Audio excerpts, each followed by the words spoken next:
Hello everyone and good evening.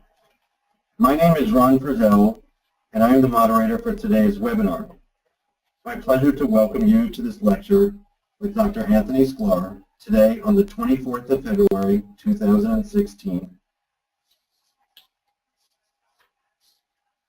To give you a brief recap of Dr. Sclar,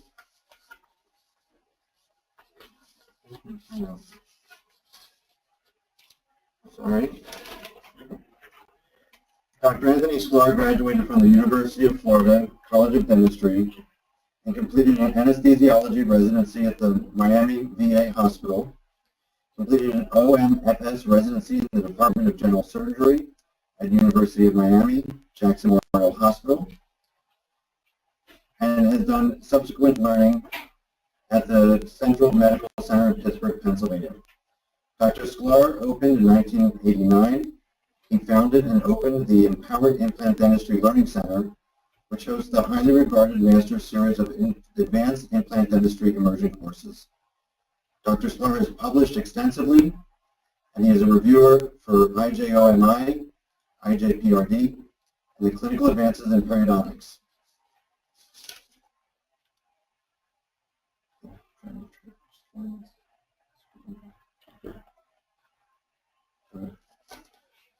As you will see, Dr. Sclar is part of the first installment of the Geistlich Jubilee Webinar World Tour. The Webinar World Tour is the culmination for Geistlich of 20 years of Geistlich BioGuide, 30 years of Geistlich bio-oss, and over 1,000 clinical studies using Geistlich biomaterials. You will hear over the course of this conversation a didactic review of some of the papers that had lots of meaning to Dr. Sclar, and you will see it in terms of the value in which the products have brought for many, many years. At the conclusion of this presentation, there will be questions and answers. Please ask your questions, and we will get to as many as we possibly can. So with that, I'd like to introduce you to Dr. Anthony Sclar. Thank you, Ron, and welcome everyone to the Ridge Preservation webinar. We have a compact presentation that has a lot of information, and it's a balance between some scientific concepts as well as clinical experience. So early on in the 60s and later in the early 2000s, many different investigators had noticed the same thing, that there's a lot of alterations or negative remodeling of the alveolar ridge after tooth loss, and it makes sense. Now, in 2003, two of these investigators you see had identified that most of these changes occur in the first 3 months, so meaning that there will be some shrinkage of the alveolar ridge once the tooth is lost. Animal studies in 2004 identified that dimensional alterations following tooth extraction with immediate implant placement would be reduced in single tooth gaps as a result of maintenance of the interdental bone height adjacent on either side the bone crest. So this is a concept that is well understood for implant dentistry as well. And then in 2005, Dr. Arajo, a friend of mine, he introduced this concept that immediate implant placement does not change the pattern of alveolar contraction and marked reduction in the buccal bone height observed 3 months following placement of non-submerged implants in beagle dogs. So at that time and earlier, 5 years earlier, there was a rumor, but not science, that when you place an implant, it would help you preserve the ridge in an immediate extraction site. But that we know that that was not the case. Some other studies here from Dr. Boyne, Seaver, and Grunder showing 40 to 60% of the original ridge width and height lost within 2 years. In a study comparing immediate and early implant placement, the oral facial, or as some call it buccolingual. Dimension of the socket was reduced approximately 15%, which was about a 2 millimeter loss, and at early sites 6 to 8 weeks following extraction. So once we lose the tooth, you see there's a pattern where we're also losing the alveolar ridge. In a study comparing augmentation techniques for single tooth immediate placements, 1 to 1.3 millimeter of crestal bone height was lost irrespective of the augmentation techniques. But horizontal resorption was reduced approximately 25% compared to 50% loss in the controls where no grafting was done. So these were non-submerged implants, so there was part of the issue with the loss of crestal bone was related to biologic width. My experience goes all the way back to 1989 and early 90s. So I have 27 years of experience with bio-oss, and much of what I learned early on was based on Dr. Boyne's work and education that he provided to the residents at the University of Miami maxillofacial surgery program. So from March 1992 to April 1998, we started tracking our results, and we treated 248 intact sockets in 131 patients. And we noticed delayed implant placements at all sites were possible without further bone grafting in most situations. At the time, the going criteria, or the state-of-the-art criteria, was Albrechtson's criteria, was a functional success. And we had 94% functional success in the healed sites and delayed sites, and a 6% cumulative failure rate, which was pretty good at that time considering the implant technology. We also tracked 58 intact sockets in 42 patients from July 1992 to December 1997 with immediate placements. So now we were extracting the tooth, placing an implant, and grafting the voids around the implant. And we had a very high functional success rate, actually higher than the healed sites. And aesthetic success long-term was recorded with the white aesthetic score and the pink aesthetic score. Sorry, that is a typo there. And we had a 1.7% cumulative failure rate short-term, but long-term we experienced a 25% long-term complication rate. So we realized at this point that other things had to be done, whether it be lateral augmentation or soft tissue, which was very important. And so we incorporated that. And we also tracked 21 single-tooth defects, so patients, single-tooth sites, and 21 patients that had labial bone when the tooth was extracted. And we used a membrane in a subperiosteal pocket, and they were treated with the bio-oss xenograft. So ideal placement was possible in 15 of those 21 sites without further bone grafting, while 7 sites with defects that impinged on the adjacent bone crest required stage reconstruction. So it's very important when you're looking at your cases to look at the adjacent bone crest, because that is what gives us the bridging phenomena that will heal the bone across. A more recent study, 2008, Fickle and his group, and they published many papers, they also agreed with a flapless approach, because when they were elevating a flap, they were getting close to 1 millimeter of volumetric shrinkage at the ridge, and understanding that with the flap or without a flap, the ridge preservation will mitigate or limit the shrinkage, but not totally remove it.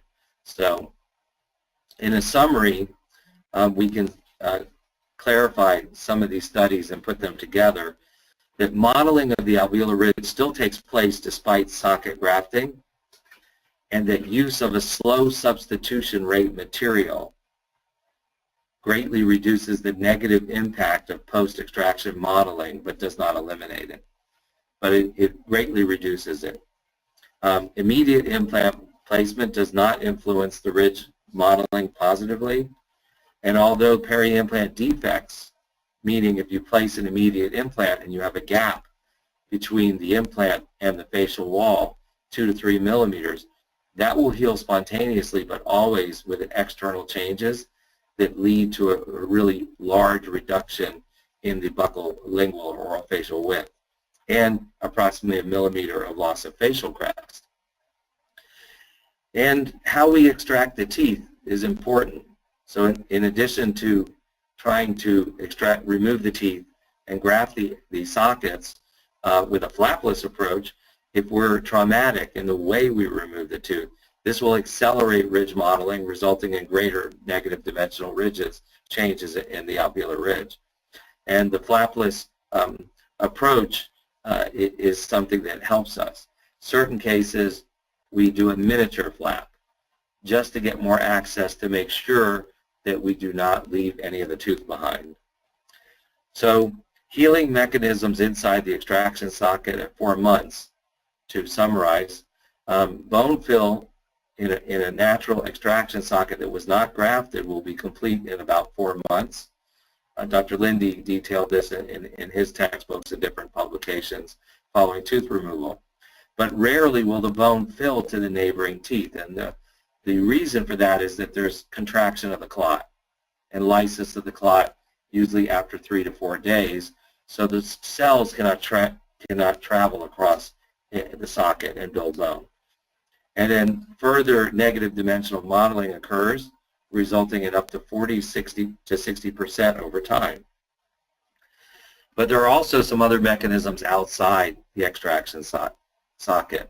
So in the absence of functional stress and strain that is transmitted through the extraction site following tooth removal, the periosteal signaling mechanisms are lost. So we know that when we have little infants and we look in their mouth, they look like edentulous patients, right? And when the teeth of each individual tooth is the growth center for the alveolus. So if it's a maxillary canine's tooth, it is forming that canine eminence. And there's genetic and epigenetic factors that are involved. So the concept of shrinkage has sometimes been described as internal displacement of the cortical plates. Now, the signaling pathways that are initiated during development, and they play a major role in the maintenance of the alveolar ridge in adulthood, and in what's called involution of the alveolar ridge that occurs after tooth removal. So force transmission through the ridge is very important, and the tooth is responsible. Once we lose the tooth, we can compensate somewhat with ridge preservation and other grafting procedures.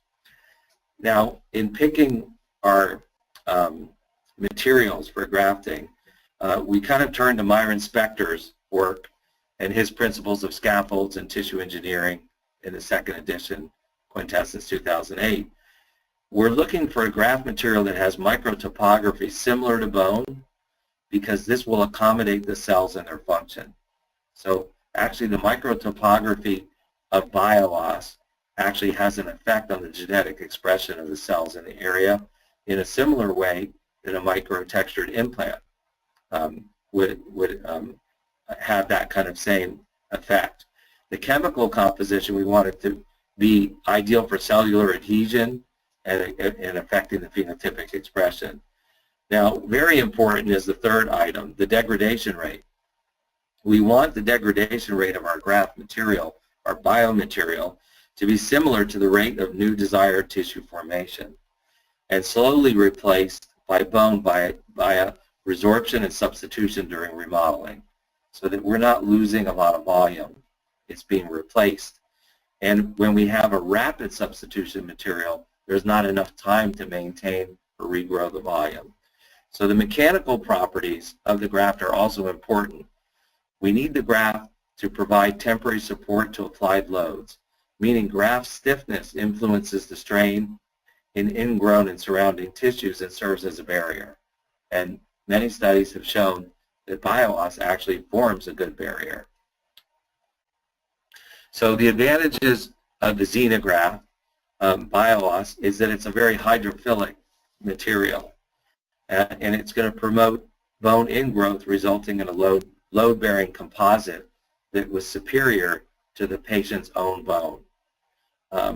And the hydrophilic nature, if you ever want to test it, you can pour some saline into a titanium bowl, open the bio-oss bottle, hold it over that bowl 3 or 4 inches, and you'll see that it will absorb there'll be some moisture that will come into the bottle through the air. It's really amazing how hydrophilic it is, and it works the same with blood. Now the bio-oss also provides this inclusive barrier function when it's mixed with autogenous bone. This was published by Dr. Boyne. Slow substitution rate participate in remodeling, but on radiographs you will see that it takes time to see that the density is changing as the bone is growing through and substituting the product. And it has actually been studied to be a good carrier for growth factors. So the disadvantage is that the material is very hydrophilic, so you want to keep it away from your incision lines because it can absorb some bacteria from the oral cavity. And obviously it makes good sense if you're doing augmentations to have your incision lines farther away from the graft site. Now, a slow substitution rate for years has been perceived as a disadvantage, but I think that has changed. We've had 30 years of bio-oss, and I think many doctors who thought it was a disadvantage today think it's an advantage. But sometimes in the socket, when we re-enter, some of the graft particles may appear to be not fully integrated, and many times it will look like they're bound together with what appears to be soft tissue. Again, Dr. Boyne did the work in the histology to show that that was pre-osteoid. So we still can prepare the site, place our implant, and we're going to get good integration. So looking at an allograft, allografts are high substitution rate materials, and they'll turn over in a socket, but they will not maintain the width like the slow substitution rate material. And sometimes there's rationale for using a mixture of materials. Synthetic bone material is non-osteogenic, but it can be osteoconductive, but the behavior is not as, it's more dependent on the material chemical structure, porosity, and particle size. So when we look at the ridge preservation, we're also looking at how are we going to seal that socket. So in the technique that I started in my first year in private practice, really in '89, was to use a collagen plug. But the collagen plugs do not have the structural integrity to hold up sometimes to the oral cavity, so you need a provisional to protect that plug or some kind of protective dressing. Another option that has come into the market and is available is the mucograft seal. This is a porcine collagen bilayer product, so it has a spongy side that will absorb the blood, and that will cause fixation at the site. And then it has a hard layer, which is the barrier that would sit superior in the socket. And it can be sutured in place. So these are products that can help us to get a better result with the ridge preservation procedure. So the protocol that we came up with was to minimize our trauma when we're extracting the teeth. Typically we're using a periotome, but if we need to, we will section the tooth. And you just don't want to damage the surrounding socket walls. And then we will debride any granulation tissue, although any remnants of PDL should be maintained because they have stem cells create regeneration. If there was a previous endodontic lesion, we may use an antiseptic in the socket as well. And if there's no bleeding in the socket, we may make some perforations at the floor to get some bleeding into the socket. And then we're going to graft with the bio-oss and stabilize the clot. So once the the blood is absorbed to the bio-oss, it's going to sort of stabilize the graft material in the socket. One thing to be careful with, if you hydrate the bio-oss greatly with saline, then it may not absorb the blood so well. So it's always good to have it be moist but not super hydrated. And then again, we have we can seal using a collagen plug, the mucograft seal. Some people use other things such as blood component or even a gingival graft, but they're more invasive and they involve other technologies. So we can keep it simple with a collagen plug or with a mucograft seal.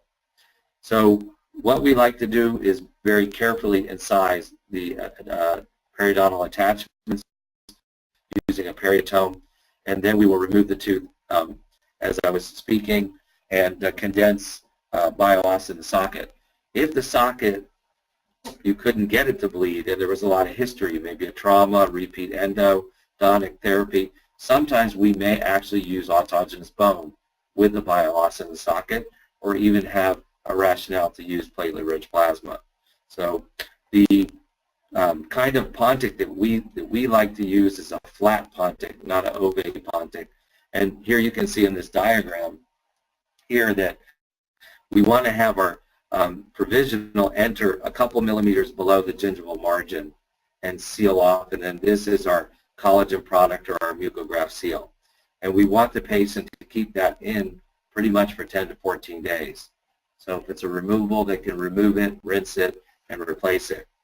So now we're going to get into some clinical, and these are my criteria for a delayed placement of the implant after ridge preservation, meaning compromised site, not a high regenerative potential.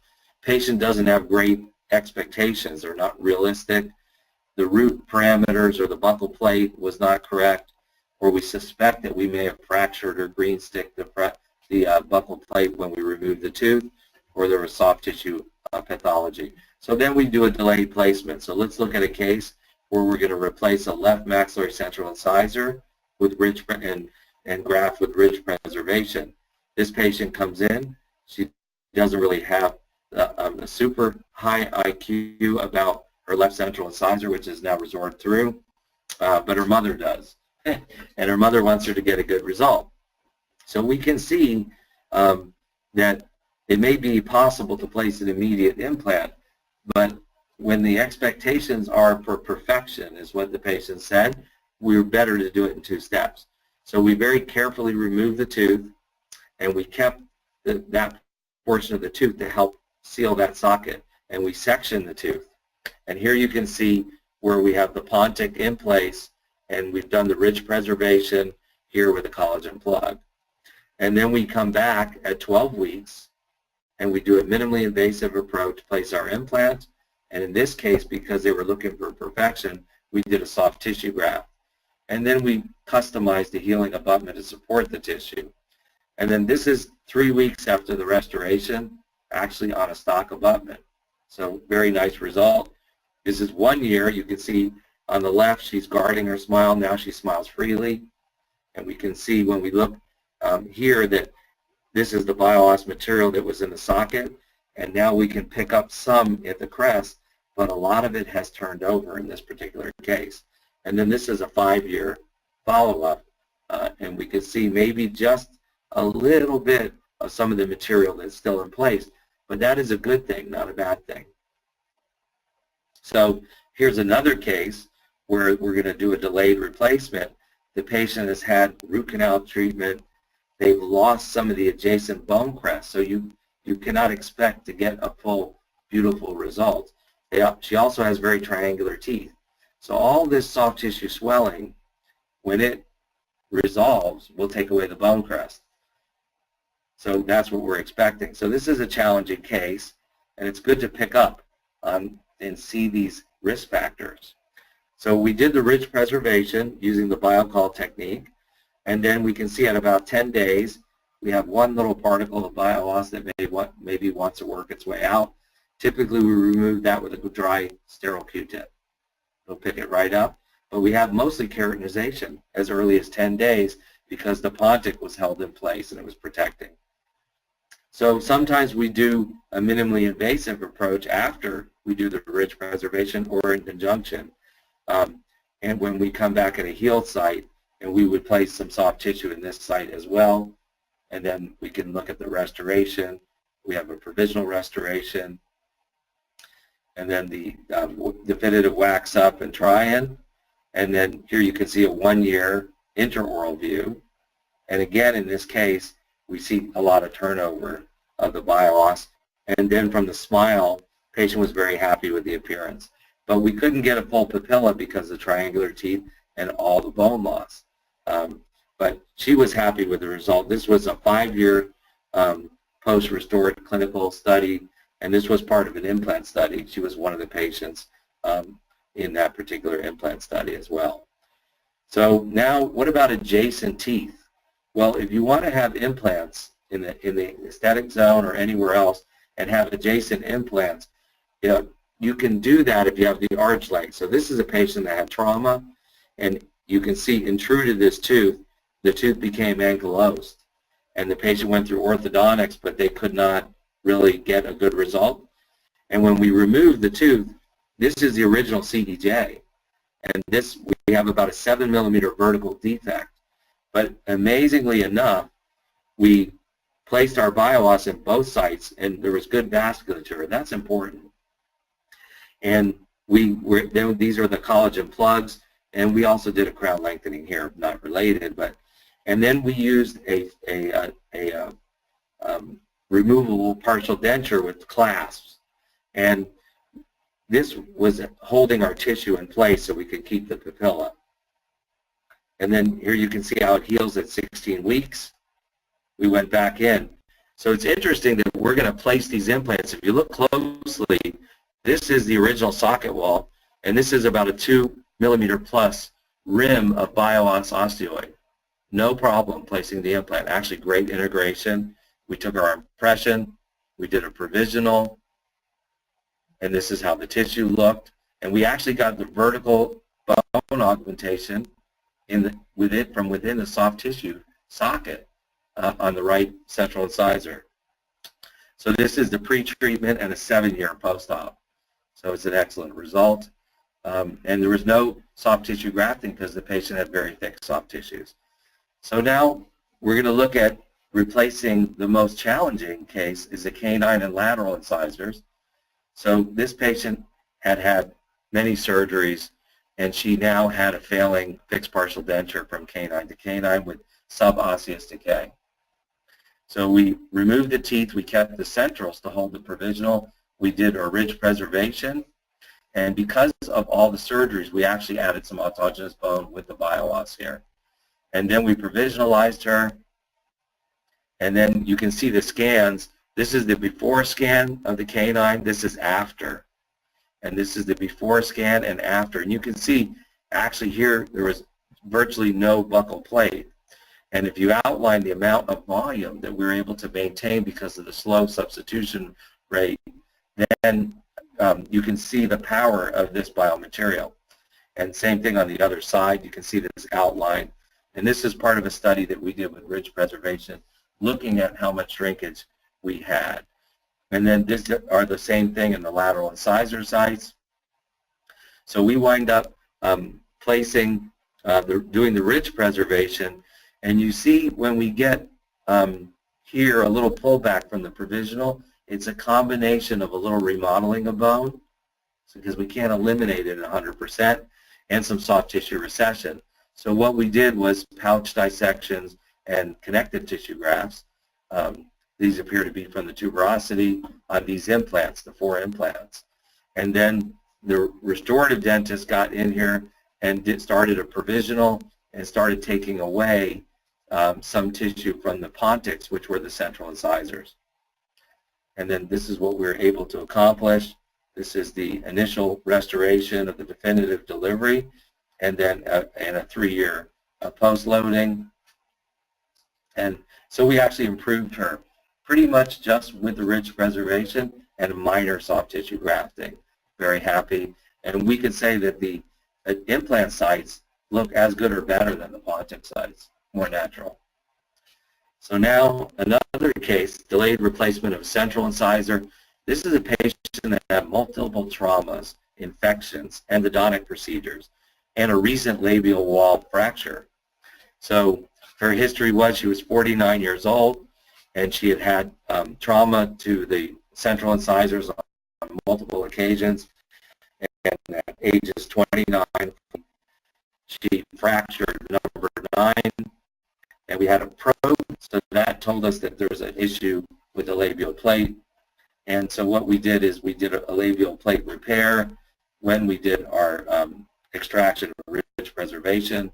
Externally, she looked good, but there was bleeding with probing and over a 7mm pocket. So this is the tooth. Whenever we have the tooth, we can use it in the shape of the flipper or in an Essex and actually try to keep the form of the soft tissue. That's very important. And this is the interim removable partial denture in place. And then you can see how it looks. We did augmentation. So you can't always just do ridge preservation. Here we had to do bone and soft tissue augmentation because the area was not very vital. And this is a 12-week post-op from the augmentation. Now you're looking at the receptor site and the day of delivery, the definitive restoration. You can see 4 weeks after. And then this is another view now where you can see that the restorative dentist was very skilled. There's a crown on the right central, and this is the implant crown here. Looks totally natural. So that was 3 years post-definitive restoration.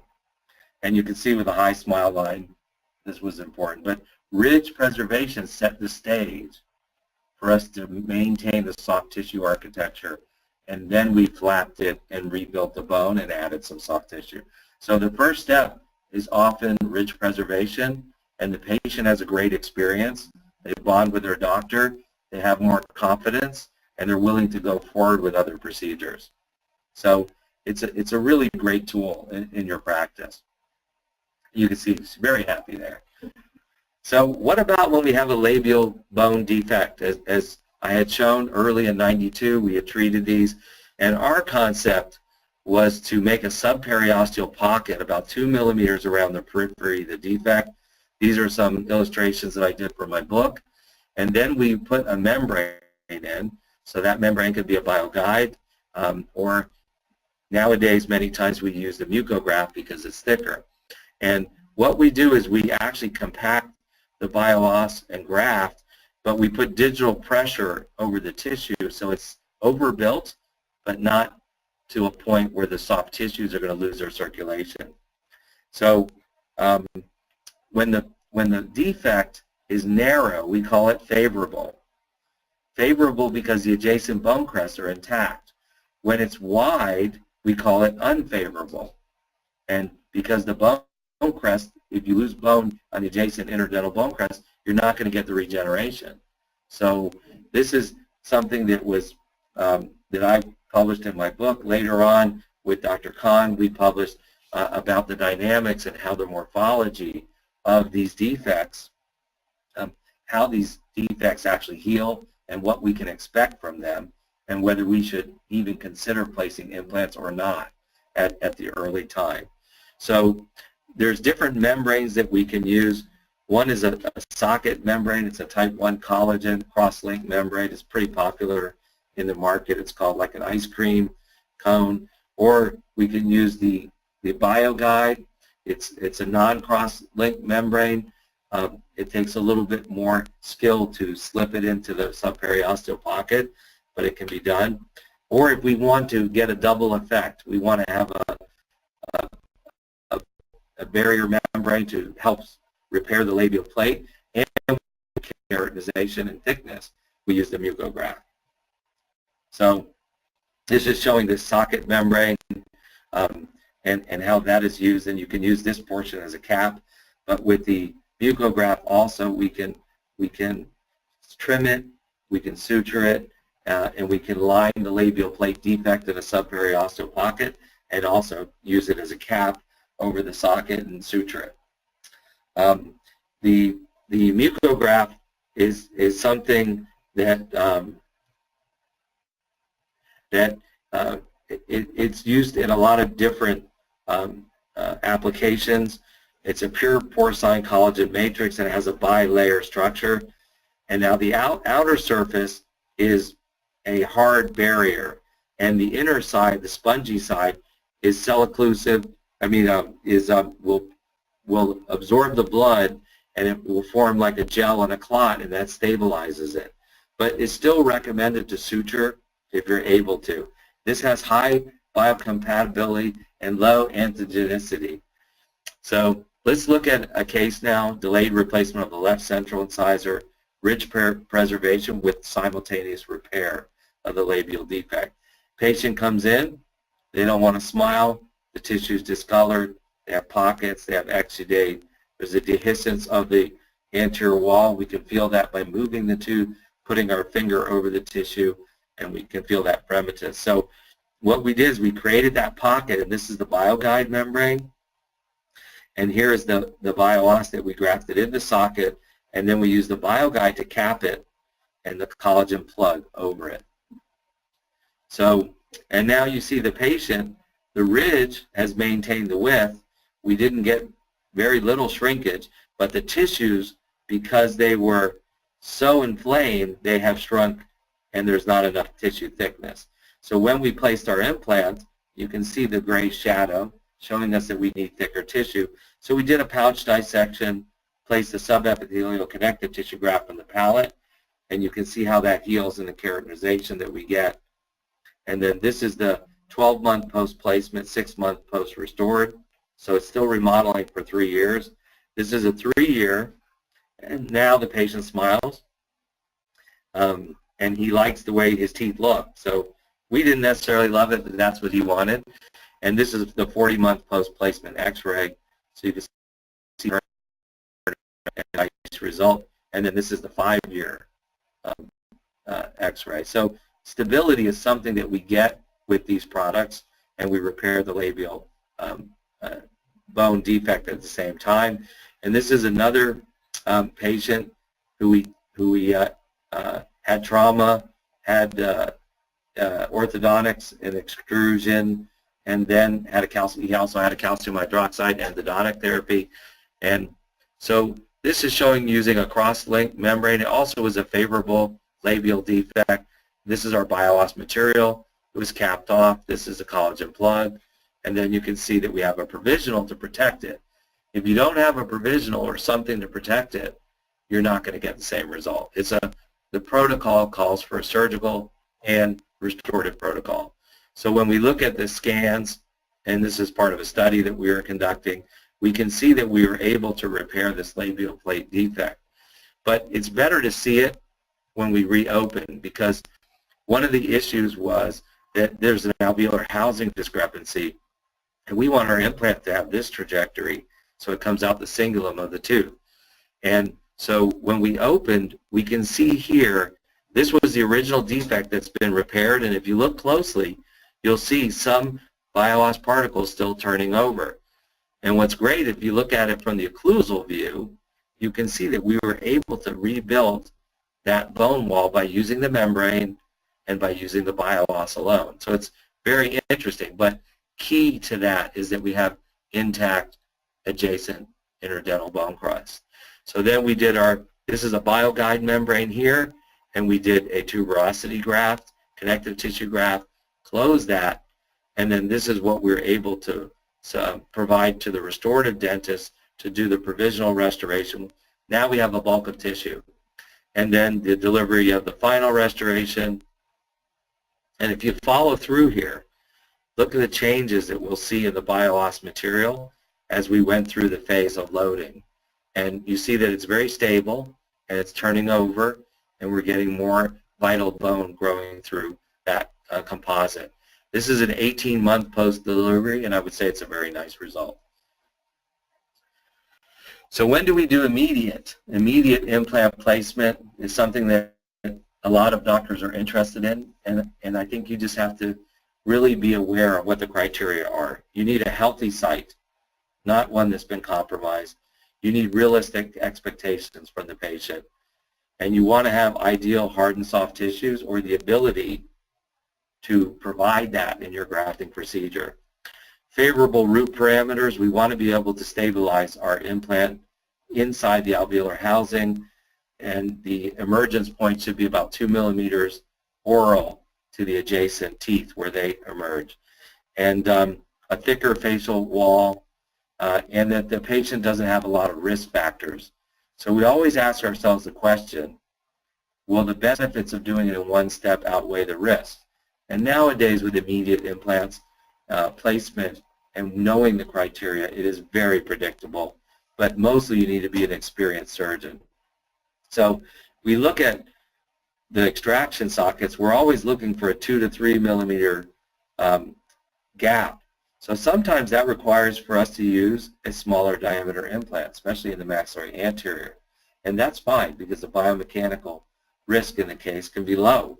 And now we have a lot more room for grafting. The more room we have for grafting, it's a better biologic seal and less biologic width changes is what we see. So let's look at this kind of case. This patient fractured a tooth. Our normal protocol for these with immediate provisionalization is to remove the tooth, place the implant, graft the socket. But we have learned to do lateral augmentation, being bone grafting and soft tissue grafting. This patient accepted the bone grafting but rejected the soft tissue grafting. So our result won't be as good. If we can do three-dimensional treatment planning, we can see where that tooth can fit, where the implant can engage the bone, and we can do the immediate placement. We can see the bone density. So now we're looking at the socket. So we've extracted the tooth carefully, and we're going to make a groove using a Lindemann burr in the palatal aspect, and we'll place our direction indicator to verify that the emergence point of the implant is going to be a couple millimeters oral to where the teeth emerge. So that's going to heal. And now we're showing that the gap is about 3 millimeters, and we grafted the gap, but then we flap the area using a patella elevation flap, and we create some perforations to open the marrow space, and then this is us packing in our bio-oss in the area. You can use blood from the site. This particular case we use some platelets, but either one, blood from the site, will work just fine. And this is our BioGuide membrane, which lays down nicely. It doesn't have a memory. It's going to sit down over the graft, contain the graft. We close with vertical mattress sutures, and you can see the implant in place, and the emergence point of the implant is proper. And then we start our restorative process with a concave provisional, allow a lot of tissue to enter the space. Then we start adding contour, and then this is the provisional when it was completed. And then this is the definitive restoration, just shy of 3 years. The point where you have to evaluate these placements is at around 3 years. And at 3 years doesn't mean that they couldn't get a complication down the road, but it's showing stability. And then we follow at 5, 7, 10, and we have long-term follow-up. So we know that the products are working for us, and I encourage you, if you haven't had experience, to go ahead and look at the literature, and the techniques are fairly straightforward. So with that, I thank you and give you a little information about our training center. We do very small class size, and we have a series of courses called our Master Series, but the first 3 courses are the core. So we teach soft tissue, periodontal, and peri-implant plastic surgery, and our courses are an immersion course. They're 4 days, maximum 16 participants, and we have didactic, clinical presentations, many videos that are edited. We do a live surgery and prosthetic observations. We also have multiple hands-on sessions, extensive, with great technology that we develop. And then following, once you know how to manage that soft tissue, we have an advanced bone grafting and tissue engineering course, and these courses are all interconnected to reinforce what you learned in the first course. You get it back in the second course, and then our advanced aesthetic implant immersion ties all 3 courses together. And then there's another course that we do that's immediate function, which has become one of the most popular in the U.S. At this time. So I thank you for your attention, and I think we're going to entertain some questions now. Thank you very much, Dr. Sclar, for the wonderful presentation. We're going to move to the question and answer session this time. We've got about 10 to 12 minutes, and we're in good shape in that regard. There are lots of questions, but I do encourage you to look at the GoToWebinar screen, look at the questions, and please send them forward. The first question came in, Dr. Sclar, asking how long do you let the xenograft convert before placing the implant? Okay. What I do is a type 2 or 3. So I wait typically on average 12 weeks in an average socket. At 12 weeks, the soft tissue has cross-linked collagen. So our soft tissue is going to hold up when we go back in for our implant procedure. And if we have a labial plate defect, we're going to wait 16 weeks, typically 4 months. So 3 months on the average, and it works very well in a private practice for the patients as well, because we extract the tooth, do our ridge preservation, and then we see them for a post-op at about a week, and then they're on the books to see us at around 10 weeks for a consultation for the implant, and they book at 12 weeks and they're on the schedule. So it's great for practice management because when you extract the teeth, you already know that you're going to be having another implant surgery within 3 months for these patients. Thank you. The next question, when placing immediately, are you grafting the gaps on both sides of the buccal plate? Please discuss your rationale. Okay. When we started the presentation, we mentioned that ridge preservation minimizes the negative dimensional changes in orofacial direction and crestal, but does not eliminate them.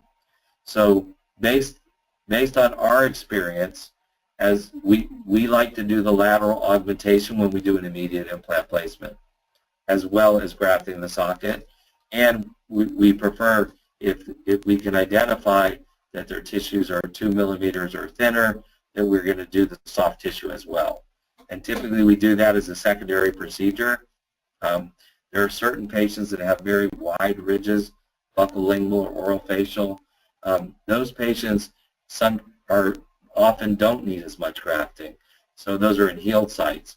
But we have found that our pink aesthetic score is much higher when we include the lateral augmentation. Great, thank you. The doctor writes, I used bio-oss but had a concern that the bone could be mushy. Even though I have solid bone or implant placement inside the bone, should I be concerned that the bone graft will not hold? Okay, that's a great question. So let me address that. That can be related to technique or lack of isolation of the area. So in other words, if you're capping off with a collagen or a membrane, but you're not protecting the site initially, that can be part of it. But if you understand the wound healing of the socket and the vascularity, the least vascularity is at the crest. So it's always going to heal more deep. But in Phil Boyne's work, he identified that if we just drill right through that, you will see that there's a lot of new blood vessels. It'll bleed. You place your implant, and if the implant's completely covered to the shoulder of the implant and it's at the crest, you don't do anything else. If you feel that you had a void or a defect, then you can add some additional bone mineral. Thank you. We have a question. When do you choose a connective tissue graft versus a tissue allograft? And you've used cases with mucograft. What are the choices for each? So I have experience with the mucograft and the autogenous soft tissue grafts. So if we have a patient that has an extremely high expectation, typically in certain cases, I may be favoring the autogenous tissue. But if we have a reasonable expectation and we want to get more keratinization, which actually has been documented with mucograft for multiple years now, and some additional thickness, we can use the mucograft. And typically, if we're doing the lateral augmentation, we place the mucograft over that graft, over the bone graft, and it will help thicken the tissue up as well. So some patients just do not want their tissue to be harvested, and they feel very strongly about that. And as time has gone by, the benefits of the mucograft are being more and more documented. So, we're comfortable, but if a patient is and I practice in the Miami area, there's some very demanding people, and they're looking for perfection, which doesn't exist. I may lean towards the autogenous graft, but we certainly use the mucograft on a regular basis for these procedures. Also in perioplastic surgery, we do biotype conversion surgery to get root coverage and get nicer looking gingiva around our natural teeth, which actually works wonderful because they have a better blood supply. Excellent, thank you. A doctor asks, why do you raise a flap to rebuild the vestibular plate, knowing that you lose more than 90% of the blood supply? To the vestibular plate? Well, not actually. We get very good results with that. There's different kinds of flaps, and that was not part of the presentation, but many times when we're doing the cases in the areas that are more labile. So the most labile area is the mandibular anterior. Second most would be the maxillary anterior, and third would be the bicuspid region in both jaws. So we do something called a combination flap, where we do a partial full thickness dissection to the mucogingival junction, and we leave the blood supply by doing a supraperiosteal dissection above. Excellent. Yeah, and the flap is fully vascularized. It's a wide flap, so we're not really seeing an issue with that. Okay. Thank you. The questions are coming quick, so we're trying to Okay. keep up. The next question. Do you believe that xenografted sites have unique needs in terms of maximum placement torque or cervical tapering as a result of the relatively slow resorption rate? Well, I think if we're talking about a delayed site, I'm assuming. So we've extracted the tooth, we've grafted. The implant design really is something more of a personal choice, but the implant design I like and is in the literature is documented to probably be the best for hard or soft bone is one that has a cutting thread that extends far away from the body of the implant horizontally and has space between threads and that they're cutting threads, and a back taper at the coronal, at the restorative implant junction is something that allows bone to grow further onto that surface, so the bone loading surface of the implant. So I don't think it has much to do with the bio-oss. It's going to behave like you saw in the cases there. It's going to behave just like autogenous bone. It's just going to be stronger and less resistant to resorption. Excellent. Thank you. Another question coming in from a doctor. How densely do you fill a void with bio-oss, and why do you do so? It depends. It depends on what you're trying to accomplish. If you want to have more bone in the socket, more vital bone, you can graft the area, but it doesn't have to be so densely. But if you're not so densely, you may expect that socket to shrink a little bit more, and then you would be looking at doing lateral augmentation as well. Mm-hmm. Okay, great, thank you. Sorry, we're going to move to the next question.